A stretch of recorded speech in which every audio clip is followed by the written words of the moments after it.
Hey, welcome, greetings everyone. It is GleeCon, and I'm back again with another episode of Lore of Warcraft.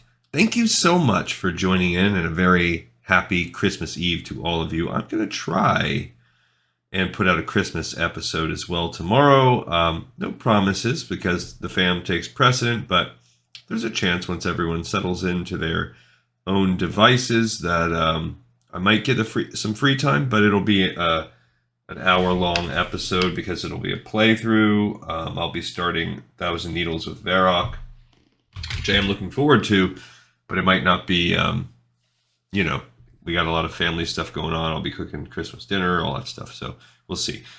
We finished up Duskwood on the last episode. It actually made for a shorter episode because we quickly got a group to help us through. Right at the end of that episode, I also found some people broadcasting for the same elite quest at the end of Duskwood.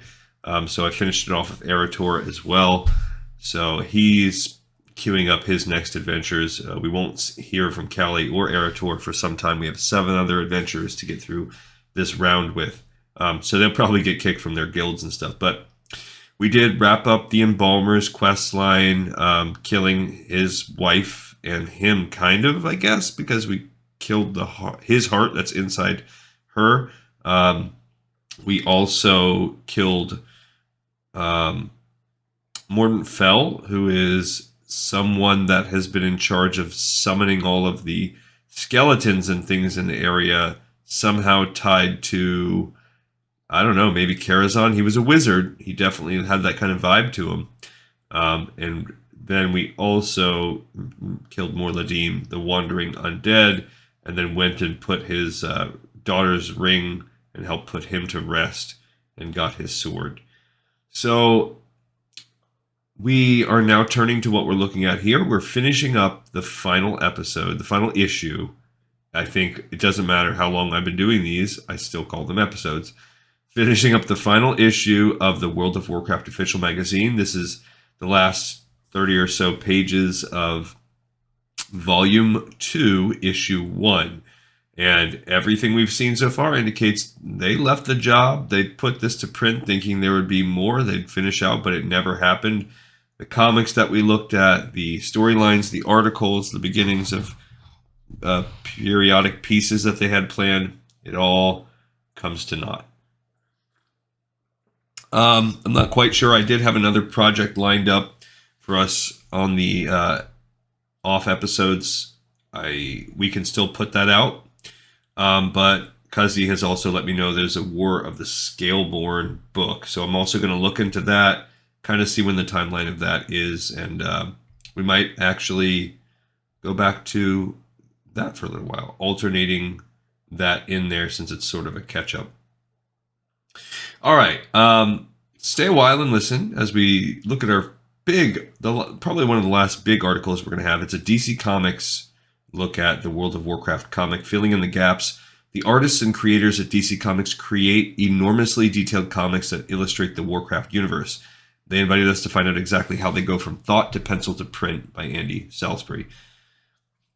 The storylines that make World of Warcraft what it is aren't confined to the online game. Sure, the game packs an abundance of plot, complete with the rise and fall of civilizations, and a dragon so powerful that he single-handedly terraforms Azeroth just to begin with, but there's much to the World of Warcraft universe that you won't find in-game. I actually was reading a Reddit last night or yesterday, and they really talked about the comic series, all about the Worgen, the backstory of the Worgen. We have not done that one on this show. I don't know why, because you would think that it falls in a story. I guess maybe some of the storyline hasn't been completed yet. Maybe that's why I haven't read it, but it sounds pretty awesome. So how do you portray an epic story that's meant to be experienced and not just read? Think comic books.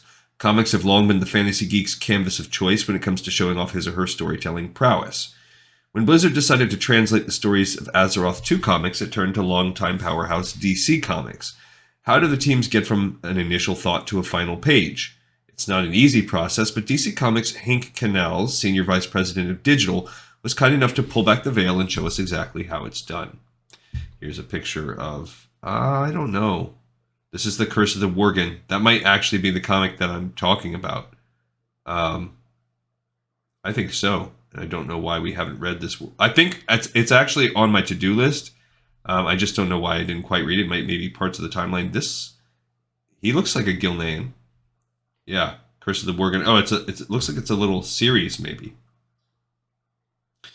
According to Hank, it begins with a thought. It all starts with the idea and determining what you want to accomplish, Hank says. With Blizzard, we're fortunate to work with the lore makers of the game. Oftentimes they have too much story to tell in the game, which is where we come in.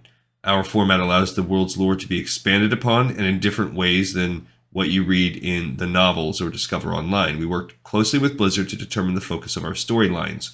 The most enjoyable ones are aligned with what's happening within the world itself. It creates a lot more conversation and discussion and really fleshes out the fiction of the universe. I 100% agree. It's why all the Worgen ones so cool. When you hand draw pages, the undo button is an eraser. Shortly after the teams at Blizzard and DC Comics decide on the storyline that they're going to expand on, thoughts start to go down on paper. Once we figure out the story, it goes to script stage, Hank explains. The writers break down the beats into an outline, and then there are a few conference calls to get all the details down. The writer then takes the outline and fleshes out the script. The pages are broken down into panels, each described in length, along with the dialogue for the characters. Our talented artists then take the script and start laying out the pages. We tend to do this first to make sure we nail the storytelling, Hank says. The art is often considered a comic's strongest asset when it comes to telling an in-depth story, so every line that's drawn is given the highest priority right from the beginning. We want to be sure that it's clear before we go into detail illustration. When you hand draw pages, the undo button is an eraser. It's far more time-consuming to make revisions at this stage, so it's important that the artists are working from an approved blueprint. After the pencils are completed, the inker adds their flair to the page, followed by the colorist and letterer. These last three stages can be criminally underrated, but these are critical stages to bring the page to life. I will say I've dabbled some in very amateur, like I make them for my family, little comic prints or drawings. And a lot of the times what I will do is I'll find something like this online, let's say, that I like. And I'm not a particularly good artist. I can doodle, but I'm very good at, if I look at something, I can create it as though it were a tracing, even though I'm not tracing it. So I can, follow the steps basically. And so what that does allow me to do is tweak. So if I wanted to make this guy, say, resemble my brother, I would change some things, nose, jawline, as I'm recreating it.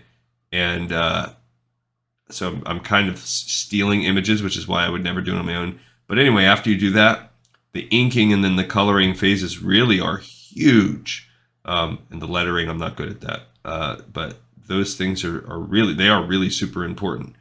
And I can see why all these people have their own jobs. Admittedly, while the minds over at DC Comics are given plenty of artistic license, their biggest commitment is to making sure that Blizzard's vision comes to life. We are in constant contact with Blizzard through every stage of this process.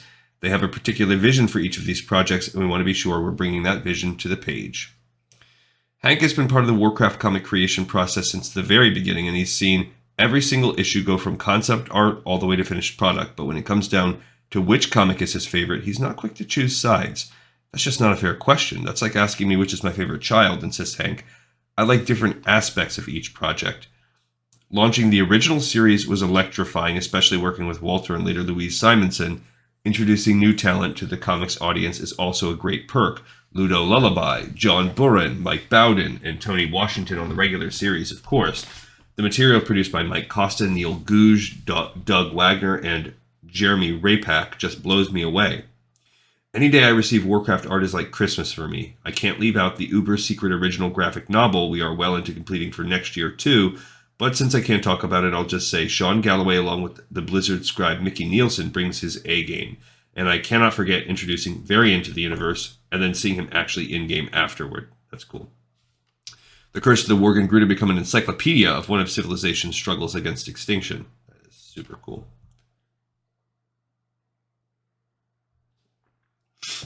You may know Varian Wrynn now as the King of Stormwind, a man who's not afraid to engage in a standoff and whose prowess in combat knows no rival.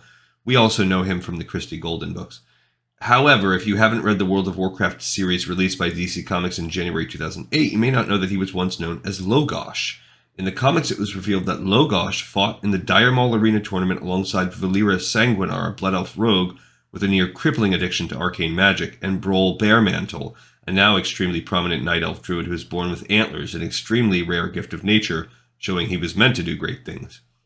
The series spans 27 issues, including issue number 0, which is available for free on the DC Comics app for iPad and iPhone. We'll be buying those and reading those, don't worry. And among other things, covers the history of Varian Wrynn as he goes from an unlikely pit fighter in gladiatorial combat all the way up to the leader of Azeroth's most prosperous human nation. Now, to be fair, he was born into that. The creative process always poses immense challenges. While it's a joy to be working on a property that you're so passionate about, Hank also helps us understand all the challenges associated with making sure that each storyline, character, and line of dialogue is true to the Warcraft universe. The biggest challenge is the detail. There aren't enough days in the week to get every single detail correct, but we try our best. And to do that, we need time, which we often do not have. The upside is there are many talented and dedicated individuals working on these books, all with a passion to do their best work and get it right from the start. The teams at DC Comics and Blizzard are familiar with the challenge of fabricating detail where there is currently none. The Worgen storyline was almost entirely non-existent when the lore team at Blizzard began creating the lore for Cataclysm's release. However, as DC's 5-part Curse of the Worgen comic continued to build, Mickey Nielsen and James Waugh of Blizzard's lore team transformed the comic's pages into a veritable encyclopedia chronicling both an individual's and a civilization's struggle against near extinction. Heavy stuff for the funny pages. Yeah, I do look forward to reading that. That's a cool picture of a cover, I guess, of that.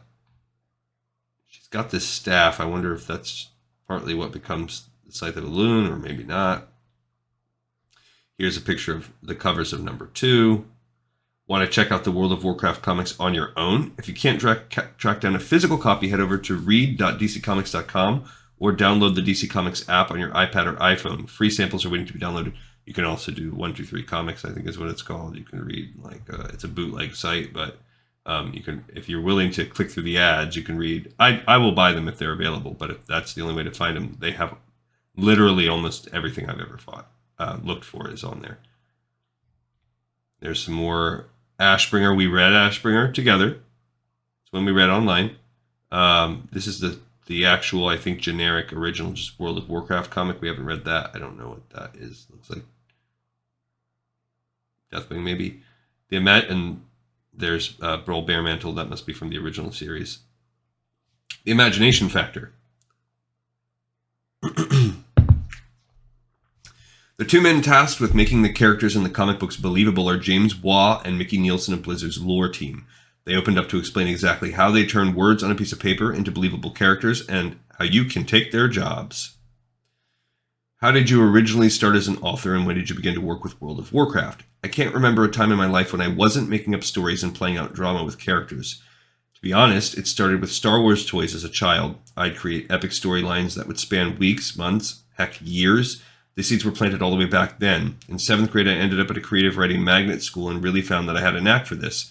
As the years rolled on, I wrote for magazines, for newspapers, and fiction until, after getting an MFA in screenwriting, I ended up in Hollywood, the belly of the beast.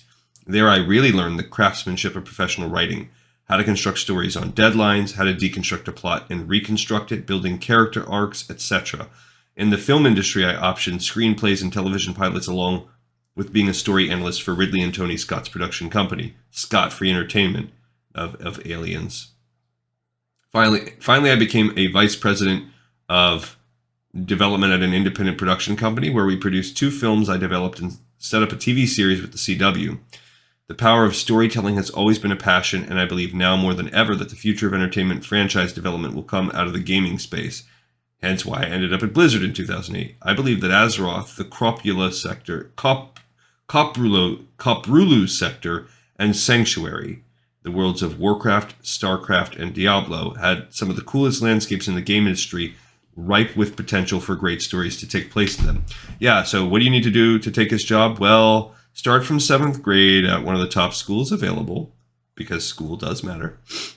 Then go to college, get your master's. Then move to Hollywood, work on movies, create TV shows. Then you can take his job writing comics for DC. Before I came to Blizzard, I spent a few years in the Army and I started writing them. Then, my path as a storyteller began much earlier in my childhood. I would devise sprawling storylines with original characters, just kind of escape into my own world, and eventually I began putting some of that down onto paper. Once I got the job at Blizzard, I started small, writing bits of dialogue for games like Blackthorn and Lost Vikings 2. Then I did some editing on early Warcraft RTS scripts. Eventually I was given the opportunity to write an ebook, which became StarCraft Uprising.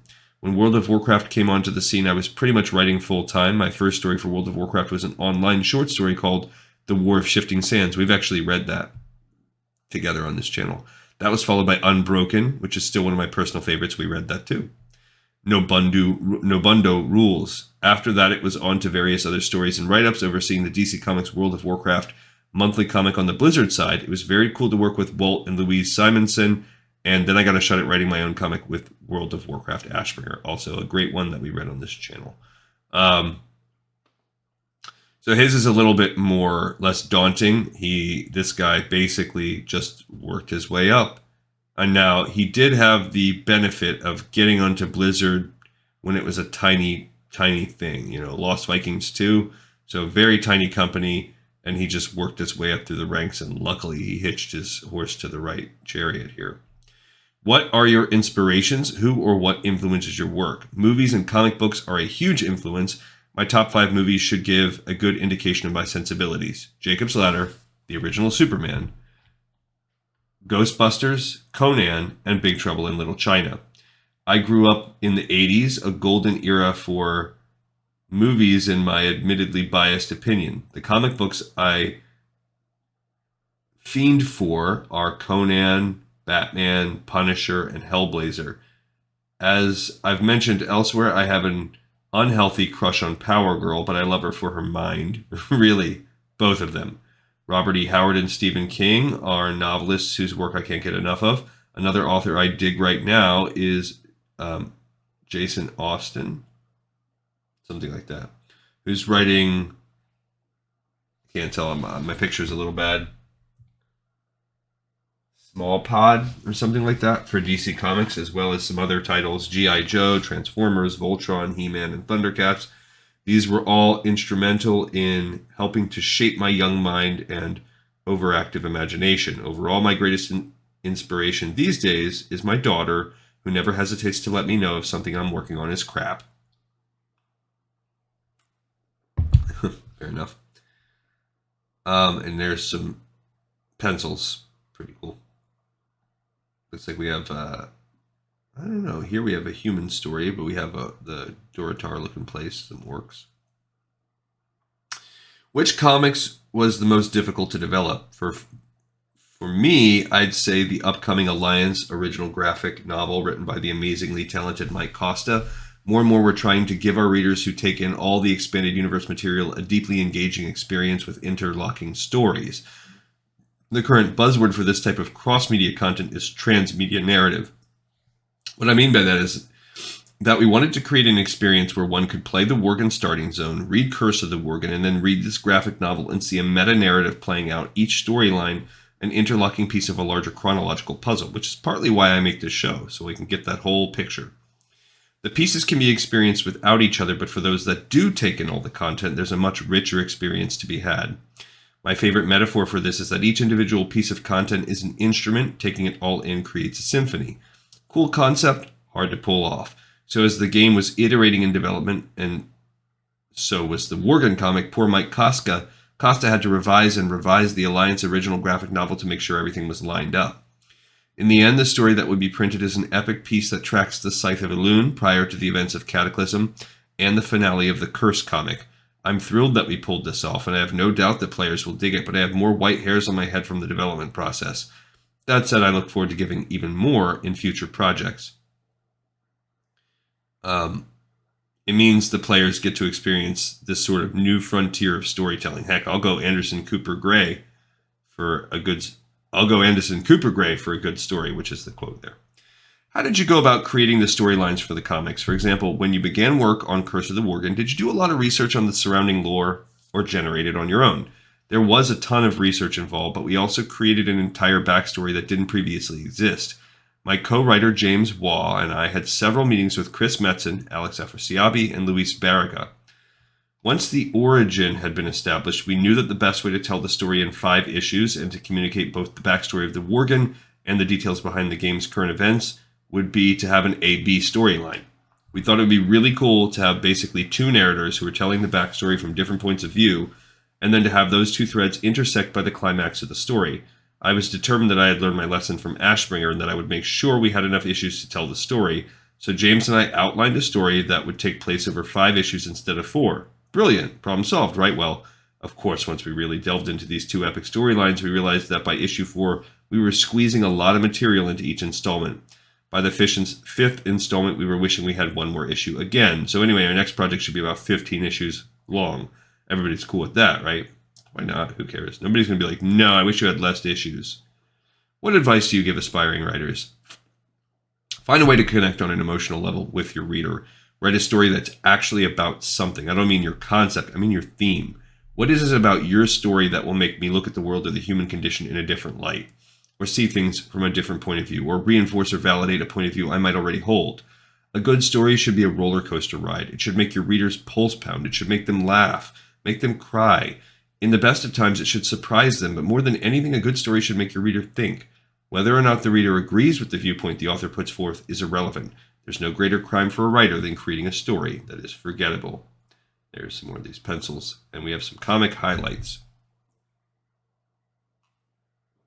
There's World of Warcraft Ashbringer, which we've read. High Lord Alexandros Mograine joins with the Argent Dawn on a warpath against the Scourge that will wind through Naxxramas towards Mograine's legendary destiny, Ashbringer. World of Warcraft Volume 1, we haven't read that yet. Logosh, a mysterious warrior with no memory, must survive gladiatorial combat. Along the way, he battles beside Brol Baremantle and Valyra Sanguinar, while the secrets of his past begin to unravel. Collects issues 0 to 7. World of Warcraft Volume 2. Joined by Brol, Valyra, and Thargus Anvilmar, a dwarf who knows more than he's letting on, Logosh travels through Ironforge and Stormwind to face the usurper of King Varian's throne. Collects issues 8 to 14. World of Warcraft Volume 3.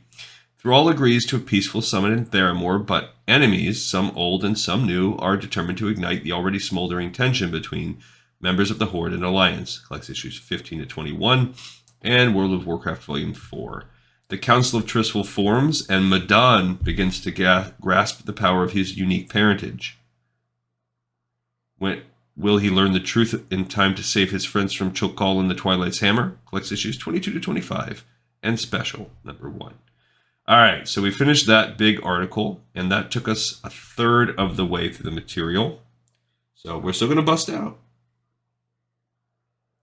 I think we're going to just try to finish the old ep today. Sound off. What was the most difficult raid for its time? Have a World of Warcraft related topic that you'd like to discuss? Let us know, and we'll include it in, and we'll unleash it on the community by letters which will never appear.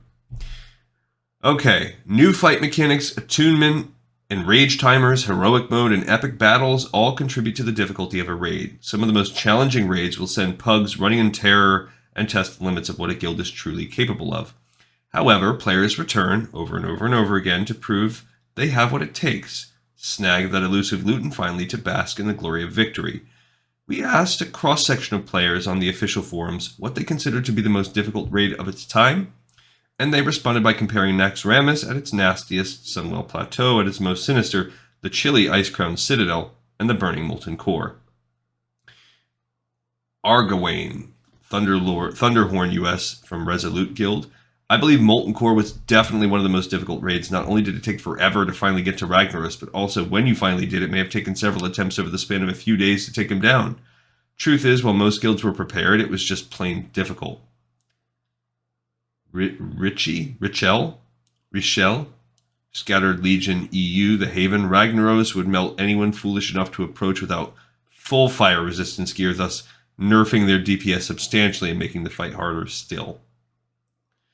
Sunwell up the ante. Boom Blast, Terralion US of Rakicide. The guild I was in had been killing Ragnaros for at least a month, maybe 2 by the time Blackwing Lair was first released. The difficulty scale between Molten Core and Blackwing Lair was like getting poked in the arm. then getting smashed in the back of the head with a chair. Razor Gore the Untamed was like anything ever seen before in the game. Back before Tank Spot or strategy sites, it took us weeks just to figure out what we had to do. That changed the dynamic of the game, and don't get me started on Velastraws the Corrupt. After experiencing both of those bosses for a while, the dungeon became a lot smoother and easier to grasp, but those first two bosses were like nothing else back in the day. Argoine says, while Molten Core was the most difficult for vanilla, the Burning Crusade Sunwell Plateau took the cake, and in my opinion still holds the trophy for most difficult raid.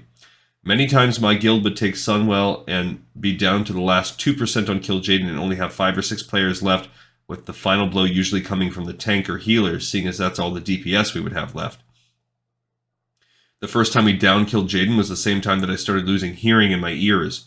My guild screaming for joy over voice chat was so bad when we finally killed him with such few numbers by the end of the fight that I finally switched to speakers instead of my headset.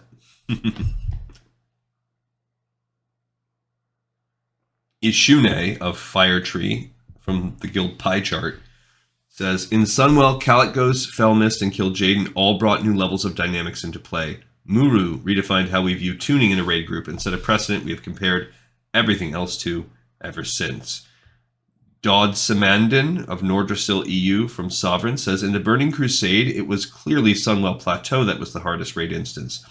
At the same time, I also found it to be the most enjoyable raid instance I have set foot in. It looks interesting. Maybe he's a gnome.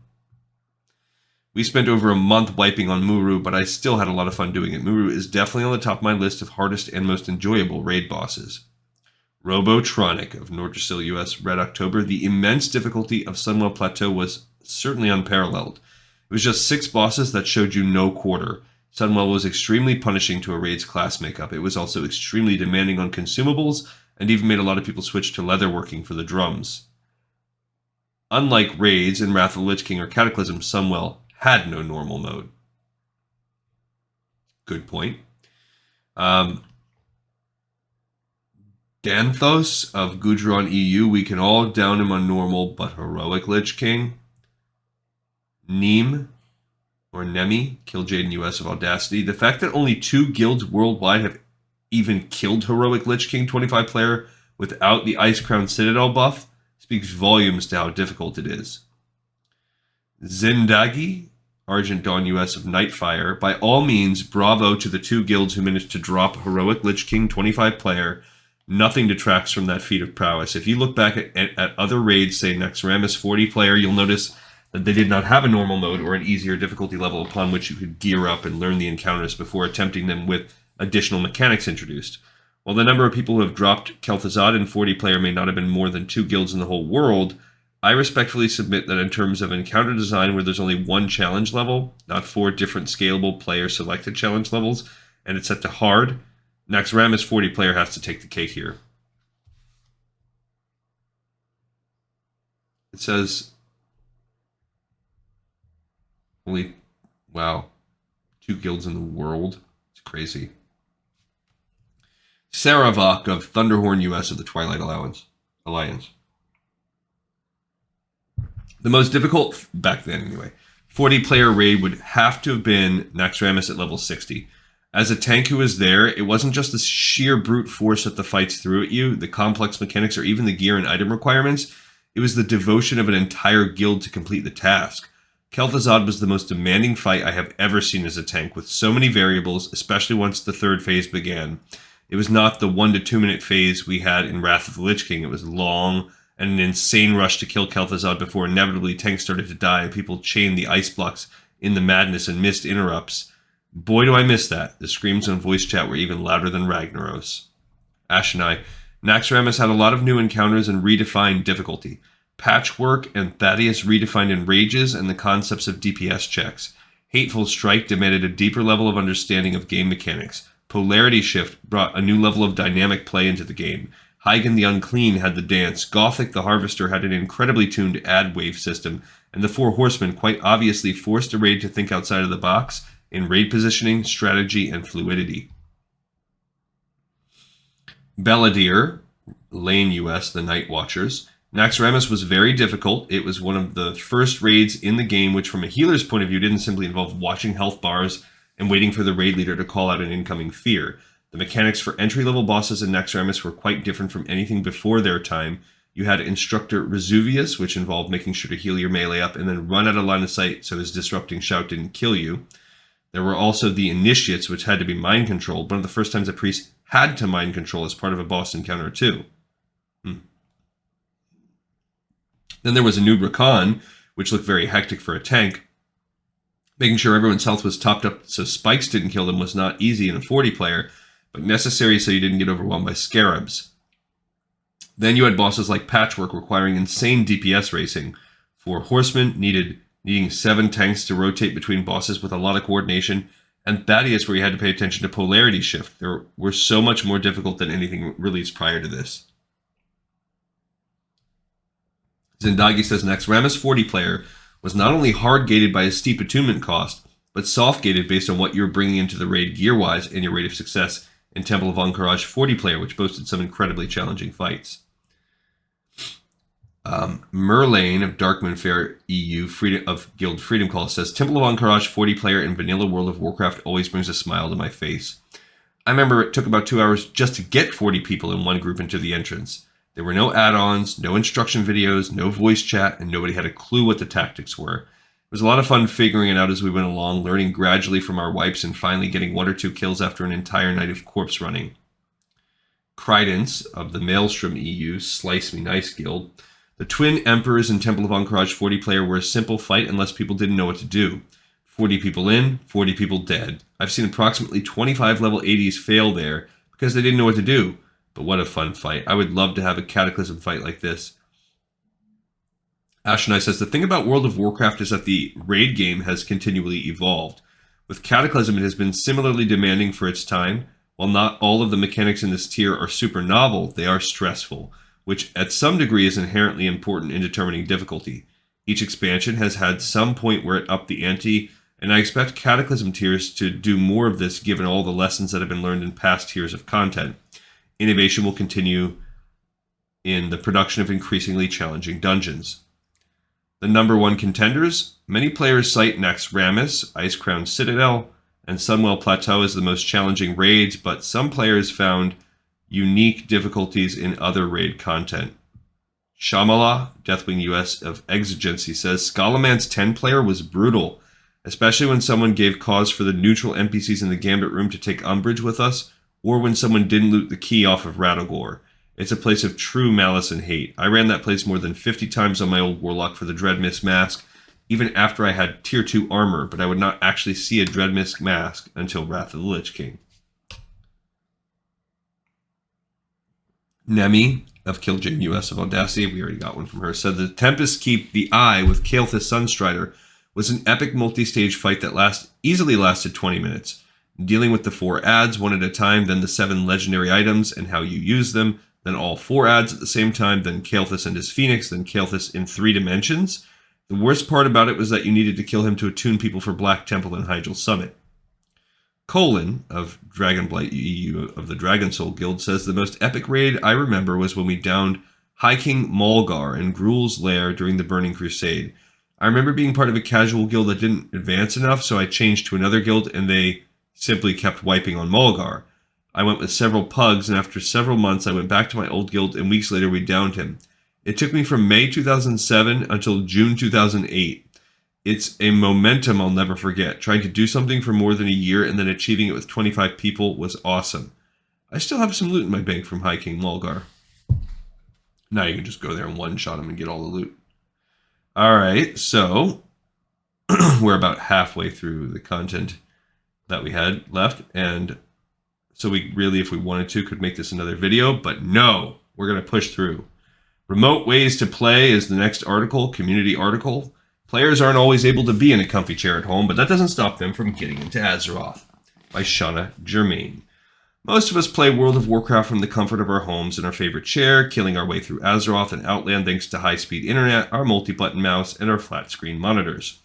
Of course, when we have to step outside the 4 walls and enter the real world, we want to take our virtual world with us. Thanks to gaming laptops and Go Anywhere Wireless, now it's possible to play virtually anywhere. Even frequent travelers can take their tunes with them. Heck, you could play with your PC or laptop with a hotspot on your phone at this point. Airport kiosks allow players to get their fix while waiting to board. In-flight wireless provides a few hours of uninterrupted playtime, and a hotel lobby often doubles as a gaming center for business people. But for some, that's not going far enough. For those chosen few, they've created a World of Warcraft setup that matches their lifestyle, whether that be on the road, on the high seas, or even up in the air. I don't know what that guy's doing. I mean, I can't tell like where he is. He looks like a trucker. There we go. I'm on a mount. Dude's got his cat in his Warcraft as he's, I don't know, RVing it up or something. Trucks and cars. For Michael, the game plays a big role in both his life and his job, which as a driver can be very stressful.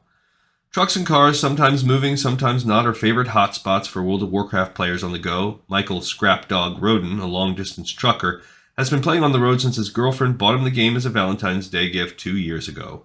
When I first started playing, I was working for a company that had computers in the trucks along with a wireless setup, and I got permission to load the game onto my computer, says Michael, who plays Scrap Wolf, a level 85 Draenei Hunter, Berean Tundra, US. At that time, I typically played in the truck because I was unable to remove the computer from the truck. Now that I'm employed with a different company, I have a laptop of my own, so I can either stay in the truck or go inside the truck, stop, and play.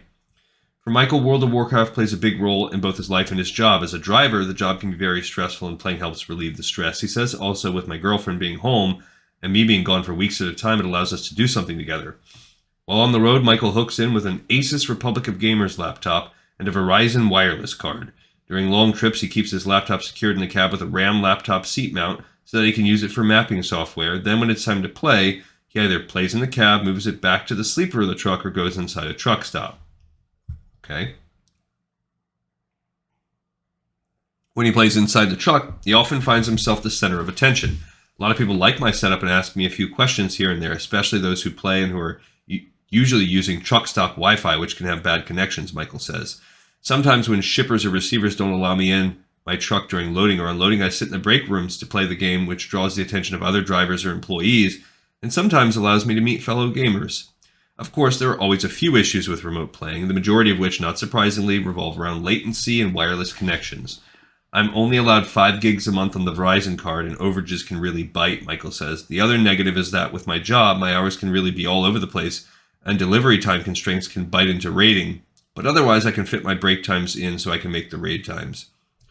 Michael isn't the only one who logs in while on the road. Jared Allen, not the ex-Minnesota Viking and ex-Minnesota Chief defensive end, and his wife Karen Carbo recently hopped in game while on a 12-hour road trip along the I-5 highway.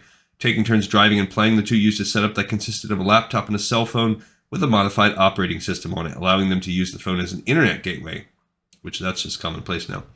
The connection, of course, was poor, cell phone data going 70 miles per hour up the freeway in the middle of nowhere, so actually running an instance or anything else that required the ability to respond quickly wasn't an option, says Jared, who's been playing since 2006 and has a number of mains, including Flaneur, a feral druid, Lothar, US. I was able to check in and chat with my guildmates, make adjustments to the guild bank, use the auction house, and farm some materials to make a weapon for someone. Although the connection wasn't fantastic, Jared says it was surprisingly good, all things considered. With nothing but trees, semi-trucks, and backwoods as axe murderers for miles around, it was amazing to be able to log in at all, he says. However, it wasn't the quality of connection I'd usually have. Karen expressed more confidence. With the right build, I could totally do a heroic, even while driving. As for any other unusual locales, Jared refuses to play and tell. A missile silo, he says? A treehouse? Without pants? I can't comment on that. I'm on a boat. Here we have a sub. I can neither confirm nor deny playing on reappropriated government hardware with a swapped HDD, Brady says with a laugh. Brady, a longtime player based in Texas, has played World of Warcraft since its first year. Although Brady currently plays his Tankadin Healadin Baphomet, Agamaggan US, mostly at home, over the years he's played just about everywhere imaginable. Coffee shops, bars, parties, and throughout Gibraltar, Italy, France, Greece, and the United Arab Emirates. I like having the ability to play World of Warcraft, check my emails, and work on music editing and production from wherever I happen to be, Brady says. Currently I have a MacBook Pro and a broadband internet connection where I live, but I play wherever life happens to take me. While I was living in the Navy barracks, I played on a mini ITX PC with DSL, and also while in the Navy I played once or twice with a Panasonic Toughbook. While enlisted, Brady played mostly on what he calls the boat, which is actually a Navy submarine. He isn't at liberty to share much in the way of details on his favorite onboard playing spots or even his internet setup. Any records pertaining to the potential misuse of taxpayer hardware have been shredded, burned, and compressed into a trash disposal unit container, loaded down with TDU weights, and shot to the bottom of the ocean. I'm in the air. For some World of Warcraft enthusiasts, playing in the water isn't as cool as playing while suspended in the air. Take Jessie Kennedy, who typically played her hunter Alyana, Far Strider US, on the computer in her family's library. Jessie, an aerialist and aerial gymnast, then took her game to a whole new level. I was sitting up in the ring watching some of the other aerialists while they practiced, said Jessie. A friend of mine handed me his laptop while I was up there, and I logged in and started playing. Logged on. Although unusual, Jessie admits that it was surprisingly comfortable. The chair I always used at home had been torn up by my younger siblings, so it wasn't very comfortable, she says. To hand the computer back, I hung upside down. The screen looked really weird. It's probably all the blood rushing to my head. I'm on an island. Hellfire Peninsula can't compare to the stunning beauty of New Zealand, but the two make a nice juxtaposition. You know that little island in the middle of Vajir, the one with nothing on it but flight paths and crabs? Imagine playing World of Warcraft from an island like that. That's exactly what Dylan Herbert has done. Herbert, who plays a priest named Hibbs on Proudmoore, US, hails from Wellington, New Zealand. While living in Australia in 2004, Herbert got a call from an old boss. He said the company he worked for was about to start filming a television series on an island off New Zealand. Being from New Zealand originally, I jumped at the opportunity when he told me they were looking for an IT engineer to help support the 160-strong crew. Fast forward a couple of months, and Dylan found himself on a 4-hour boat ride from Auckland to Great Barrier Island. Progress there is more or less halted by certain natural restrictions. Except for a very small pocket of the island, there is no electricity. If you want power, you need to generate it yourself with a generator or rely on solar panels. There is no street lighting. There are no water mains. If you want a shower, that water comes from your water tank, and if it hasn't rained in a while, well, let's just say having a shower isn't always at the top of everyone's priority list on the barrier. The production set was built in the very isolated Harataonga Bay, which made it an awkward location to produce a TV series. So the setup crew burst into action, constructing a tent big enough to support several editing studios, installing some giant generators, setting the editing suites themselves up, running kilometers of cabling through the whole thing, and installing an enormous satellite dish that would allow us to hook back up to production HQ in London and send the edited finished product back via space for broadcast. All of it, of course, temporary and able to be dismantled when we left to return this stunning part of the world back to its original pristine state. One day, Dylan's roommate and fellow World of Warcraft player showed up with his game disc. I laughed at him because I thought there was no way we'd be able to play with the satellite connection that we had, but he insisted we try, and sure enough, although we'd have insane lag spikes occasionally, 10 to 20 seconds of nail-biting uncertainty, it was possible when we were on breaks and before and after our shifts to play from time to time. It was a really exciting time in World of Warcraft's history, as the very first expansion pack, The Burning Crusade, had just launched a few weeks earlier. After 4 months, Dylan returned home to electricity and modern conveniences, but the experience of playing World of Warcraft on a remote island never left him. I have very vivid memories of questing through Hellfire Peninsula and taking a break for a few minutes to take in the astounding scenery that surrounded me, he says. The juxtaposition of this natural beauty and the otherworldly beauty of Outland was quite amazing. To me, it combined the best of both worlds, literally. The breathtaking nature of the home country that I loved and the excitement and geekiness of progressing through a whole new continent in World of Warcraft and the instances, gear, and new alliances that went along with it, it truly was a great time. Of course, then I would usually alt-tab back to the game and find I'd been killed by a Fel Reaver. But it was still cool. Even a pack of Fel Reavers couldn't bring trouble to paradise. Alright, so that was another neat article. We are almost 2/3 of the way through. This is called Going It Alone. A solo article. I'd say we are going to be 2/3 once we finish this title page. Taking down a raid boss can be a tall order, but with some strategy and brute force, these players manage it solo. While some scramble to fill a raid in trade chat and wait in queues for the dungeon finder, others enter the instances alone. They are tanks, healers, and DPS rolled into one.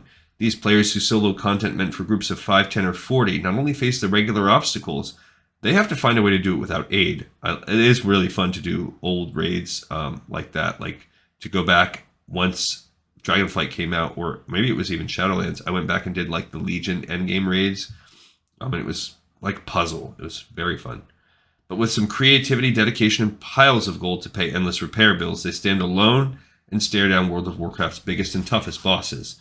In this issue, we highlight Death Knights and Hunters. Watch for your favorite class in future issues. By Matthew Craggs. Death Knights versus Yogg-Saron 10-player, Myonlol, I don't know. Illidan, a Death Knight. Key to the fight, wrangling tentacles, Yogg-Saron. For Myonlol,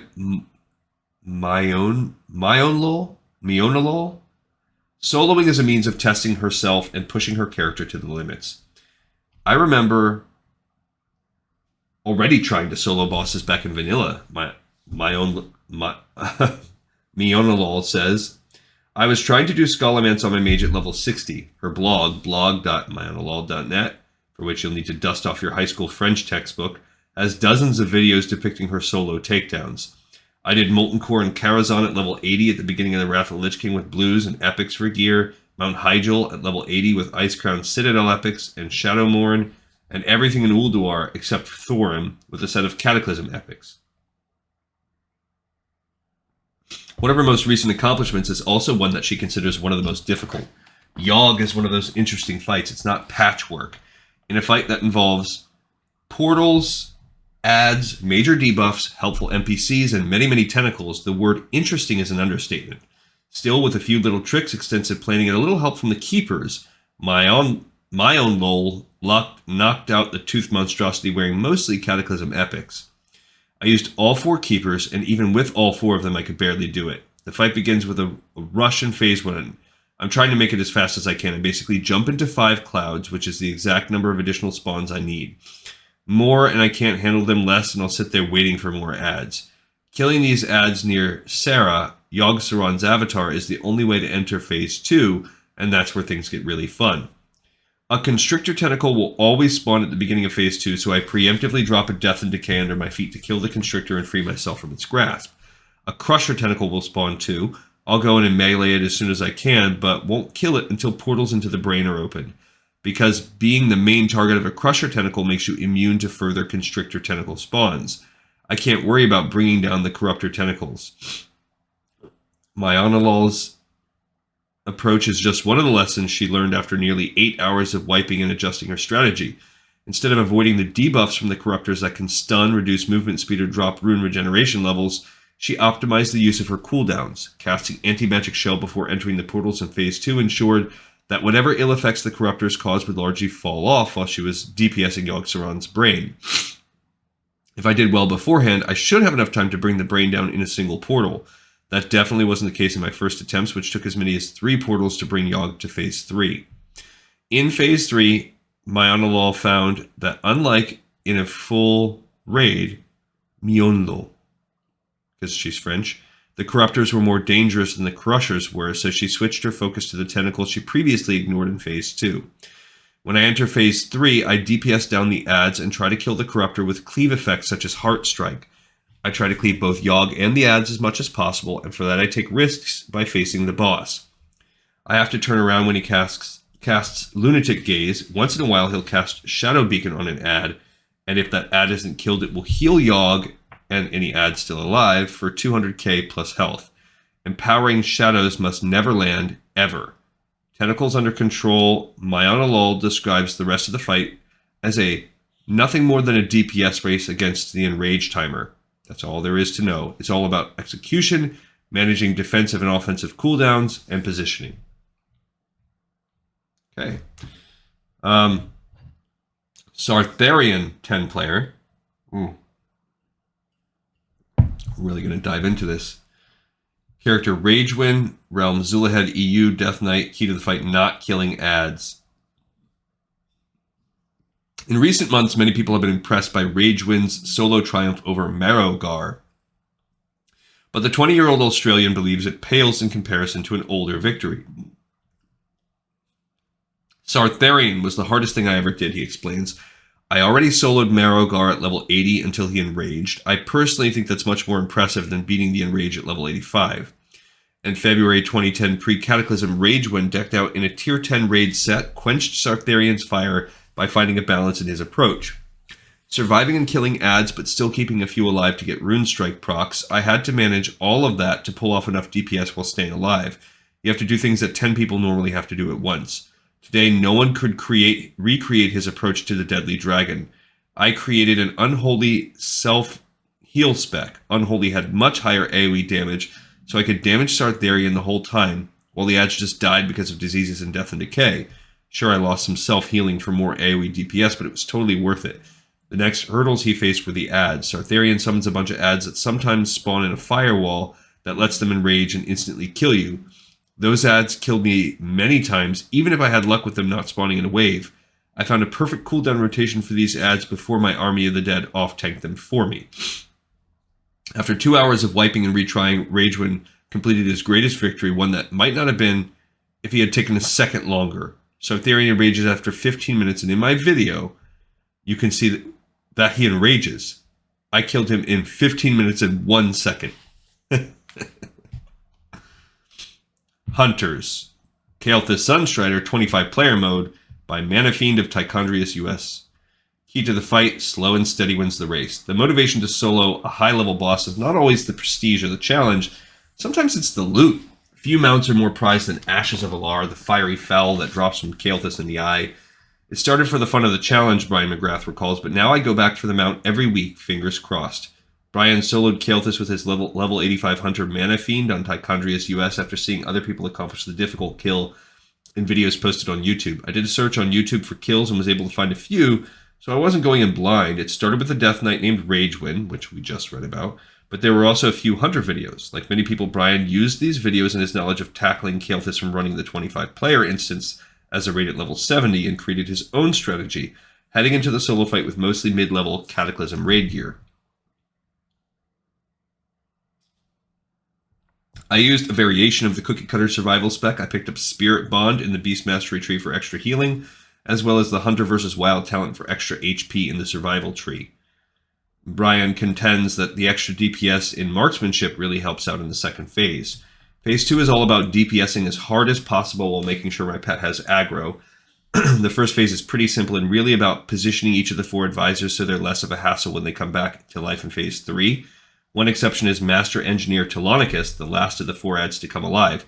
He has a nasty debuff that lasts a minute and periodically stuns you, so you need to get the debuff to apply to your pet or you'll have no shot at beating the fight. If you can survive the second phase, you receive a little help from the Staff of Disintegration, which makes you and your pet immune to the stun, disorient, and silence effects, which appear in the third phase. Phase 3 is the most hectic and where most hunters seem to have trouble. You have to kite DPS and focus on avoiding damage as much as possible, all the while staying close to your pet to keep the aura from the staff on him. In my video on WarcraftMovies.com, you can see I get out of range and my pet will get disoriented and all the advisors will run at me. Easy enough, right? Think again. You haven't even begun the fight against Kael'thas himself yet. Phase 4 is when Kael'thas actually comes out to attack. This is where the pillars come into play. Every 30 or so seconds, he'll attempt to mind control random people in the room, but the mind control is line of sightable. Let your pet tank Kael'thas behind a pillar to avoid the mind control, and take your time. It should be noted that there's no real enrage timer to this fight, so the trick is taking it slow and steady and not risk getting mind controlled or letting your pet die. Additionally, you'll be dealing with a Phoenix that needs to be burned down rather quickly, but Brian suggests giving your pet a break as it has enough to handle. Just DPS to Phoenix and the subsequent Phoenix egg down as quickly as possible. If you get to the 4th phase, the mind control is taken out of the equation and you can bring Kael'thas into the open once again and bring it on home. Though he soloed Kael'thas a couple of times, these days Brian brings a few guildies with him to make the battle easier. Hey, it makes sense. He's overcome the challenge. Now it's just about getting his hands on Ashes of Alar. Hopefully this is our final one of this type. It is. This is soloing Onyxia, A Career of Kills by Frostheim on Icecrown US. Leaning on your pet is the key to this fight. The face of Azeroth has changed over the years, and it goes beyond Deathwing's recent reign of terror. But as the saying goes, the more things change, the more they stay the same. A constant in the chaos, players can always count on the challenge that Onyxia brings. I have now spent more time fighting Onyxia than any other 3 bosses in the game, Frostheim says. I fought her back in vanilla days as my very first raid. I then soloed her during Wrath when I was level 80 in Naxxramas gear. Then they updated her to level 80 and I raided her again. Now I'm soloing her again as a level 85 wearing Cataclysm Blues. So for 5 years I've been fighting Onyxia for the first time. From his home in Minnesota, Frostheim explains how he's had to adapt as a solo player to some of the dreaded Broodmother's changes. Back in vanilla, there weren't the Guardians to worry about, Frostheim notes, referencing the ads that now arrive to help Onyxia. At the very beginning of Wrath, I had a horrible time dealing with Phase 2. Phase 1 was very easy, but the problem that kept plaguing me in Phase 2 was Ani's random fire breath. She picked a random target and launched a fireball at them that does some AoE damage, not a lot, but a bit. Half the time she picked my pet, and half the time she picked me. Over the duration of Phase 2, that damage added up until it eventually killed me. The Frostheim tried everything he could, bandages, potions, and self-healing, but he felt hunters are designed to heal their pets and not themselves. Well, I eventually realized that the amount of self-heals my pet had were almost enough to deal with the whelps and Ani's firebombs. In addition, I could use Shell Shield. This was before Cower was a damage reduction for pets as well. So when Phase 2 started, I'd send my pet to deal with the waves of whelps and I'd AoE them down. Then I'd sick the pet on Onyxia, run to a safe corner, and hit Feign Death. At this point, Frostheim sits back and switches his pet between any new adds and Onyxia until the boss is defeated. It was kind of a funny thing too, because before that I was convinced the solution was to do more DPS. I kept trying all these different things, such as respeccing my talents this way and that way. The solution was not more DPS, but radically less by only using my pet. Nowadays, Frostheim has refined his tactics while keeping some of the same tricks. Currently, Phase 1 is easy. Send the pet in, then position it on the back wall so that Oni's knockback sends the pet into the wall. Then I just stand there and DPS. Frostheim also uses an old armor set that heals his pet for 15% of the damage he deals. With 2 pieces of the old Tier 5 set, I don't even need to use Min Pet. In Phase 2, I leave my pet back on the wall, and when the first wave of whelps come out along with the first Guardian, I wait until the last possible moment, then feign death. Resetting them, because if the pet is still in the fight and still on Ani's threat table, she doesn't reset. She makes a beeline for the pet, and then I hop back up and start DPSing Onyxia. When the next wave of whelps comes, I fight them. I send my pet to the whelps and misdirect and multi-shot to the pet. Frostheim has run the solo as both marksmanship and survival. Marksmanship offers a little room for mistakes because of Chimera Shot's self-heals and allows for heavy AoE damage to the whelps, which feeds his Tier 5 bonus. When a new Guardian spawns, I feign death to send them back out, and the rest of Phase 2 is just rinse and repeat, even if it is unforgiving. Even after 5 years, Frostheim still makes mistakes, and when he does, he pays for it. Extreme soloing is wiping and trying all these different things, but then you hit the key to it, and suddenly you can do it every time. All right, we're getting near the end, guys. Community Artist Spotlight, Visions of Azeroth from the players who live there. There's a picture of the Major Domo, looks like, or maybe that's actually Sargeras. Then we have Li Yue, who draws Illidan, and we have a Dwarven guy fighting the Horde with like a mortar launcher. Katie Lisk, that's almost like a Warcraft 3 thing. Christopher Decker drew that. This is the Draenei Orphan from Sabrina Moles. Your turn. We want to see your visions too. Send us your art to fan art, and your work could appear in a future issue. Psych, it never will. All right, play nice, play fair. My guess is this is our last article, but you never know. The real people behind the characters you interact with in World of Warcraft come from many different walks of life and represent a variety of ages, professions, skill levels, and cultures. While this allows Azeroth to have an incredibly diverse and interesting population with so many different playstyles and personalities all sharing the same virtual space, you may not always see eye to eye with your fellow players, whether it's about loot rules for Argoloth, bank permissions for your guild, or how to beat Nefarian in Phase 2. Differences of opinion are bound to happen, let alone talking religion, politics, just typical crap like that. That's another big point of contention. People just can't help themselves online. So, how can you enjoy the company of your fellow players while also neatly sidestepping possible sources of conflict? At Blizzard, we believe that it's all about playing nice and playing fair. Play nice, play fair is a simple but meaningful motto that encourages us to continually treat our players, competitors, and each other with kindness and respect no matter the situation. This philosophy permeates every aspect of being a Blizzard employee, and it's something we put into practice while playing, too. Yes, that even applies to our raid leaders. I mean, yeah, just think about it. If people just acted the way that you should act at work, it'd be fine. Even though we're playing, just common courtesy. Like, I don't go walking around my job talking about politics or, whatever, religion, yada, yada, yada. It's just You got to work with these people, or in this case, you got to play with them. So don't bring up crap that's going to make that awkward. Like, if you don't agree, whatever. It's not like you're going to yell at them, or, you know, you don't want them to, you don't want this mutual loss of respect or whatever. At its heart, Play Nice, Play Fair is all about mutual respect and understanding. In terms of the game, it's about remembering that while the other characters we see on our screen may be virtual, impervious to the wear and tear of daily life, the people behind them are very real. They're not just healers, tanks, and DPS. They're students, parents, brothers, sisters, entrepreneurs, future robot overlords, and aspiring artists. They're passionate gamers just like you who log in to slay monsters, grab some loot, and above all, have fun. With that in mind, it's important to treat other players as people, not pixels. It all starts with you. Be polite, be remembered. Probably the most important tip. First impressions count, but so do last impressions. Being consistently courteous goes further than you might think. How we treat each other shapes the community. Yeah, and it also makes the game a desirable place to play rather than a toxic thing you just don't even want to do. Understand to be understood. We've all been new or had an off day at one time or another, so a healthy dose of understanding and tolerance can help keep a group running smoothly.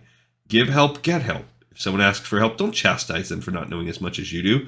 If you're offering advice, offer it politely. On the flip side, don't be afraid to accept helpful advice either. Generosity yields riches. Loot is awesome, but consider your fellow players before your own need. If a piece of gear is a side grade for you, but an upgrade for another player, consider passing on it. Even a small gesture like that can make someone else's day. Your actions may not always be reciprocated in the short run, but that's okay. Over time, your kindness and consideration can transform your experience in ways you never imagined, so don't sweat the small stuff. We're all connected by the game we love, and your actions and choices do matter. Play nice, play fair, and you can help make World of Warcraft a better place to play for everyone. Lylyra can usually be found sharing her wit and witticism on a floating dragon kite on the official World of Warcraft forums. Community Corner. Again, that's just the second page of it. All right, here we are at the end here, our final gnome versus goblin. Here we have a goblin. So far, the gnome's got the best of the goblin twice. He's pulling on a Kodo kind of thing. The goblin sees him on a Mechanostrider. He starts running with his gun, jumps out, kablam! And it was a fake robot. His head pops off. He opens the lock, and inside there's all of this gold, which the goblin was inside, and he blasts him out. So this time the gnome got beat. Dope freaking picture at the end of Alex Straza fighting Deathwing. That is awesome. That's cool art. I would take that like as a print. It's pretty cool. And next issue. That's what we're looking forward to. I guess the fight between the two of them, that's what they're saying. And that next issue never comes. But at least we get to see the art right there. All right, we have another episode in the pipe, 5x5. We have another project done, wrapped up. So in the day after Christmas, most likely, you'll get to see where we go next, whether that's recapturing the Scaleborn or whether that's moving on to our next project. Thank you, everyone, so much for tuning, for watching in. Have a Merry Christmas, and I'll see you next time on Lore of Warcraft.